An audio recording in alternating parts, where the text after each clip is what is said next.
రకాలైనటువంటి కష్టాలను చవిచూశాం.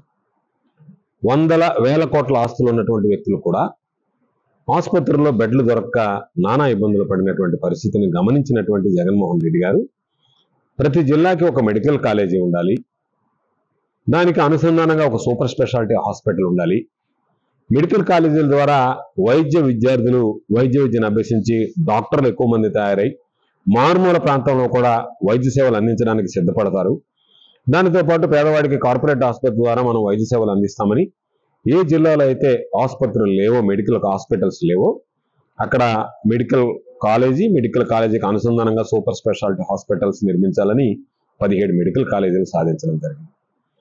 భారతదేశంలో అనేక రాష్ట్రాలు పోటీ పడుతున్నాయి, మాకు మెడికల్ కాలేజీలు ఇవ్వండి అంటే జగన్మోహన్ రెడ్డి గారు కష్టపడి వాటిని సాధించుకుని తీసుకుని వస్తే చంద్రబాబు నాయుడు గారు ఒక విధంగా ఈరోజు దాదాపుగా 7 మెడికల్ కాలేజీలు పూర్తయ్యాయి, 10 మెడికల్ కాలేజీలు వివిధ దశల్లో ఉన్నాయి, 5 మెడికల్ కాలేజీల్లో అడ్మిషన్లు కూడా ప్రారంభమయ్యాయి. అటువంటి పరిస్థితుల్లో ఈరోజు వాటిని ఒక కలం పోటుతో నేను కేబినెట్ లో నిర్ణయం తీసేసుకున్నాను, 66 సంవత్సరాలు వీటిని ప్రైవేటైజ్ చేసేస్తున్నాను, ప్రైవేట్ వ్యక్తులకు ఇస్తున్నాను, డబ్బులు లేవు పెట్టలేమని చెప్పి మాట్లాడుతున్నాను. అంటే నీ అనుభవం, నువ్వు చెప్పేది నేను పెద్ద అనుభవం, నాకున్నటువంటి అనుభవం అన్నటువంటి వ్యక్తి పోరాటం ప్రారంభించిన తర్వాత 66 సంవత్సరాలు కాదు 33 సంవత్సరాలు తగ్గిస్తామని అన్నాడు. అంటే బేరసారాలు మాట్లాడేటువంటి పరిస్థితులు ఉన్నాయి. ఈరోజు ప్రజా సంఘాలు కానీ, విద్యార్థి సంఘాలు కానీ, మేధావులు కానీ, అనేక విభాగాలకు సంబంధించినటువంటి పౌర హక్కుల సంఘాలు కానీ ఈరోజు గళమెత్తి ఇది సరైనటువంటి పద్ధతి కాదు, జగన్మోహన్ రెడ్డి గారు సాధించి తీసుకొచ్చినటువంటి 17 మెడికల్ కాలేజీల ప్రైవేటీకరణ అనేటువంటిది భారతదేశంలో ఎక్కడ జరగలేదు. మెడికల్ కళాశాల ప్రైవేటీకరణ ఎక్కడన్నా ఒకటి దగ్గర వచ్చినా కూడా ప్రజలు గోవా, ఉత్తరాఖండ్ లాంటి వాటి దగ్గర ప్రజలు వాటి మీద తీవ్రమైనటువంటి అభ్యంతరం వ్యక్తం చేయడంతో ఆ ప్రభుత్వాలు విరమించుకున్నాయి. కర్ణాటకలో కూడా అటువంటి ప్రతిపాదన వస్తే ప్రతిపాదన సమయంలోనే ప్రజలు తిరగబడడంతో అది పెండింగ్ లో పడిపోయింది. కాబట్టి అటువంటి నేపథ్యంలో దేశంలో ఎక్కడ లేనటువంటి విధంగా ప్రైవేటీకరణ చేస్తూ 10 మెడికల్ కాలేజీలు నేను ఇచ్చేస్తానని చెప్పి ఎకరా 100 రూపాయలు ఎక్కడ దాదాపుగా వేల కోట్ల రూపాయలు విలువ చేసేటువంటి స్థలాలు, 850 ఎకరాల స్థలాలు, వాటికి సంబంధించినటువంటి దాంట్లో ఇప్పటికే వేల కోట్ల రూపాయలు ఖర్చు పెట్టి కట్టినటువంటి నిర్మాణాలు, వీటన్నిటినీ కారు చౌకగా తనకు సంబంధించినటువంటి అసమిధులకు కట్టబెట్టాలి, దాని ద్వారా మనం వాళ్ళ దగ్గర నుంచి ముడుపులు స్వీకరించాలనేటువంటి ఒక దుర్బుద్ధితో ఈరోజు కూటమి ప్రభుత్వం దీనికి పాల్పడడం అనేటువంటిది సరైనటువంటి పద్ధతి కాదు. చంద్రబాబు నాయుడు గారు తీసుకున్నటువంటి నిర్ణయాన్ని ఇప్పటికే వైఎస్ఆర్ కాంగ్రెస్ పార్టీ అనేక విధాలుగా దాన్ని వ్యతిరేకిస్తుంది, నిరసనలు వ్యక్తం చేసింది.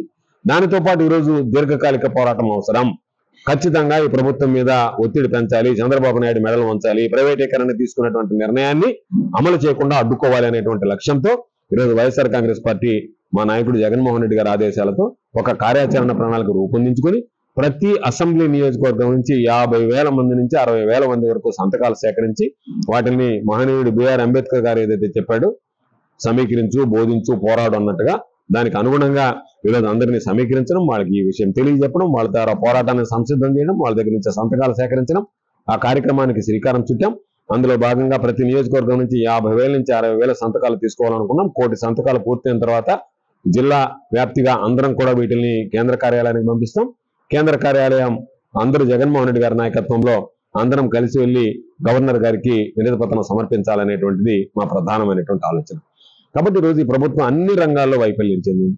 ఒక పక్క మెడికల్ కాలేజీల ప్రైవేటీకరణ, ప్రజలకు అవసరమైనటువంటి వాటిని ప్రైవేటీకరణ చేస్తున్నారు, ప్రజలకు అవసరం లేనటువంటి వాటి ఈరోజు నకిలీ మద్యం విచ్చలవిడిగా తయారు చేస్తున్నారు. నకిలీ మద్యానికి సంబంధించి అసలు అవగాహన ఉండి మాట్లాడుతున్నారా, లేకుండా మాట్లాడుతున్నారా, దాన్ని వైఎస్ఆర్ కాంగ్రెస్ పార్టీకి అంటగట్టాలి, ఆపాదించాలనేటువంటి ఆలోచనతో పనిచేస్తున్నారు. ఒక్కొక్క ఒక్కొక్క మాట చెప్తున్నారు. జగన్మోహన్ రెడ్డి గారి హయాంలో ప్రభుత్వ రంగంలోనే ఈ మద్యం దుకాణాలు నడిపారు, అందుకని అకౌంటబిలిటీ ఉన్నది. ఎక్కడి నుంచి తీసుకురావాలన్నా QR కోడ్ ఉండేది. QR కోడ్ స్కాన్ చేయగానే ఎక్కడ తయారైంది అనేటువంటి వివరాలు వచ్చాయి. ఈ రోజు నువ్వు నకిలీ మద్యం తయారు చేసి బెల్ట్ షాపుల్లో, బారులు అమ్ముతా వాటిని నేను యాప్ తెచ్చాను అంటే ఆ యాప్ డౌన్లోడ్ చేసుకుని దాంట్లో చూసి ఒకవేళ కనుక వివరాలు కనుక నమోదు కాకపోతే ఆ బాటిల్ పక్కన పెట్టాలంటే చర్యలు తీసుకోబడలే, ఎవరు తెచ్చారో అడగబడలే, ఎక్కడి నుంచి వచ్చిందో అడగబడలే. బార్లు వీటిల్లో QR కోడ్ చూసుకుని ఎవరు తాగుతారు? ఇచ్చినటువంటి లూజు మద్యాన్ని తాగేస్తారు. లేదా మామూలుగా ఇక్కడికి వెళ్ళినటువంటి వాడు QR కోడ్ తీసుకునేటువంటి పరిస్థితి ఎక్కడ ఉంటుంది? బెల్ట్ షాపుల్లో తాగేస్తారు. అందుకని ప్రజల దృష్టి మరల్చాలి అంటే ఏదో ఒకటి మేము చేశామని చెప్పుకోవడం. రెండవది చంద్రబాబు నాయుడుకి అలవాటు కాబట్టి ఎవరు చేసినా వాడు వైసీపీ కోట అని చెప్పి ముద్రేసి పంపించేయడం. కాబట్టి అన్ని విధాల మెడికల్ కాలేజీ ప్రైవేటీకరణ అనుకోండి, అదేవిధంగా మద్యానికి సంబంధించి అనుకోండి, అదేవిధంగా రేషన్ బియ్యం మాఫియా అనుకోండి, ఈ ప్రభుత్వం మాఫియాలమయమైంది. ప్రశ్నించే వాళ్ళు గొంతు నొక్కాలనేటువంటి ఆలోచన ఉంది. ఆయనకి ఆ పార్టీ ఈ పార్టీ అని లేకుండా తెలుగుదేశం పార్టీ మెజారిటీ సీట్లు ఉన్నాయి, తెలుగుదేశం పార్టీ ఆధిక్యంలో ఉంది కాబట్టి ఎవరి మీదైనా మమ్మల్ని ప్రశ్నిస్తే మేము దాడులు చేస్తాం అన్నట్టుగా ఈరోజు మాట్లాడుతున్నారు. సీజ్ ద షిప్ అన్నటువంటి పవన్ కళ్యాణ్ గారు, ప్రశ్నిస్తాను అన్నటువంటి పవన్ కళ్యాణ్ గారు, నేను మాట్లాడతాను నా గళం ఎత్తుతాను అనేటువంటి వాడు, ఆ గళం ఎందుకు మోగపోయిందో మాకు అర్థం కావడం లేదు. అపాపం ఇప్పుడు ఎన్నికల దాకా కౌంటింగ్ దాకా కంచు కంఠం వినిపించినటువంటి వ్యక్తి మాట్లాడితే చూస్తాను నేను ఉంటాను అన్నటువంటి వ్యక్తి ప్రీతి సోగాల్ కేసుకు సంబంధించి ఎందుకు గమ్మైపోయాడు, సీజ్ ద షిప్ విషయం ఎందుకు గమ్మైపోయాడు, ఆపం ఈయన నిర్వహిస్తున్నటువంటి ఆ జనసేన పార్టీ నిర్వహించేటువంటి నాదెళ్ల మనోహర్ గారు ఆయన సివిల్ సప్లైస్ ఆయన అక్రమాల గురించి ప్రశ్నించడం వల్ల పాప నారాయణ చెప్పాడు, అక్రమాలు ప్రశ్నించడం వల్ల మీరు మాట్లాడే దాని గురించి ప్రశ్నిస్తున్నాడు ఆయన. కాబట్టి ఇంత అధ్వానమైనటువంటి పరిపాలన, ఇంత అధ్వానమైనటువంటి ప్రభుత్వం ఎక్కడా లేదు. కాకపోతే చాలా మంది రెడ్ బుక్ కి డిజిటల్ బుక్ తో పోలుస్తున్నారు. రెడ్ బుక్ కి డిజిటల్ బుక్ కి వ్యత్యాసం ఉంది. రెడ్ బుక్ అనేటువంటిది ఎవడు చెప్తే వాడు రాసుకునేది రెడ్ బుక్. డిజిటల్ బుక్ లో నువ్వు దాని మీద పేరు నమోదు చేస్తావు, దానికి సంబంధించినటువంటి సాక్ష్యాలు చూపిస్తావు, ఫోటోలు అప్లోడ్ చేస్తావు, ఇది వాస్తవం, అది కల్పితం. కాబట్టి ఎవరి మీద మీరు కక్ష సాధించాలంటే వాళ్ళ మీద కల్పితానికి ఉపయోగించింది రెడ్ బుక్, వాస్తవాల ఆధారంగా రేపు విచారణ చేపట్టబోయేటువంటిది డిజిటల్ బుక్.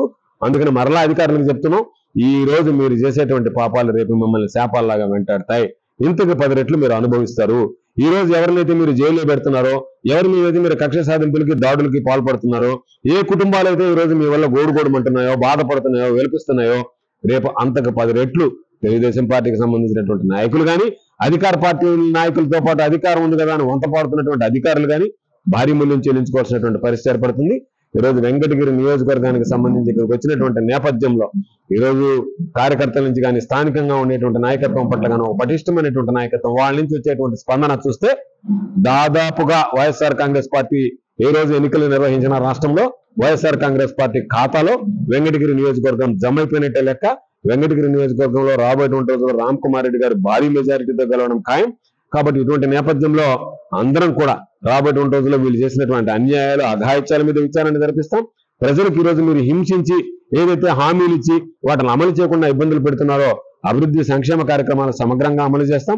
కార్యకర్తల విషయంలో జాగ్రత్తలు తీసుకుంటాం. కార్యకర్తలను భుజాల మీద ఎవరైతే పార్టీ కష్టకాలంలో ఉన్నప్పుడు వైఎస్ఆర్ కాంగ్రెస్ పార్టీ జెండాను భుజాన వేసుకుని మోసారో వాళ్ళందరినీ రేపు రాబోయేటువంటి రోజుల్లో మా భుజాల మీద వేసుకుని మోయడానికి సిద్ధంగా ఉన్నామని చెప్పి ఈ సందర్భంగా తెలియజేస్తూ, మమ్మల్ని ఆహ్వానించి ఈ కార్యక్రమంలో అశేషంగా ఈరోజు ఇచ్చేసినటువంటి నాయకులు, కార్యకర్తలకు ధన్యవాదాలు తెలియజేస్తూ, మమ్మల్ని ప్రత్యేకించి ఈ కార్యక్రమానికి ఆహ్వానించినటువంటి సోదరుడు రామ్ కుమార్ రెడ్డి గారికి హృదయపూర్వకమైనటువంటి కృతజ్ఞతలు తెలియజేస్తాం. తెలుగులో న్యూస్ కి ఫాస్టెస్ట్ యాప్ ఇప్పుడు టోటల్లీ న్యూ అవతార్లో జస్ట్ 5 seconds లో కంప్లీట్ న్యూస్, సోషల్ మీడియాలో ట్రెండ్స్ కి one stop solution, live TV app, voice search option తో ఇప్పుడే డౌన్లోడ్ చేయండి లేదా అప్డేట్ అయిపోండి.